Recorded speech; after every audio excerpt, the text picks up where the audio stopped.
Hello everyone, welcome to Skaria.com. I'm Dr. Hina Khan, and today we're going to discuss a very important and significant topic which is relating to the animal poisoning. So, you would come across these very important instances while you're working in your fields as medical officers or forensic toxicologists, and you'd be dealing with these animal bites. How do you manage these cases? What are the clinical manifestations? And what can be the complications leading to the fatalities?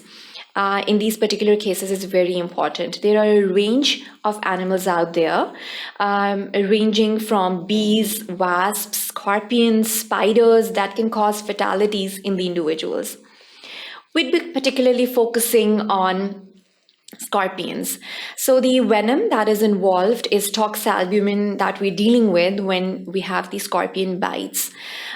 What is the mechanism of action underlying the scorpion venom that we're dealing with? There is a sympathomimetic activity and parasympathetic activation that takes place over here. So we'd be considering the facts that are leading towards the cardiovascular disorders as well as pulmonary edema in these cases. Specifically, the clinical manifestations would be discussed in detail over here. And even the grading system regarding the scorpion bites that would be discussed in detail, ranging from the grade 1, 2, and moving on towards a more complicated case of grade 4, which can even cause the death of the individual. How do you diagnose while you're carrying out the postmortem examinations? You must be well versed how to distinguish a scorpion bite. What are the features that would be discussed over here?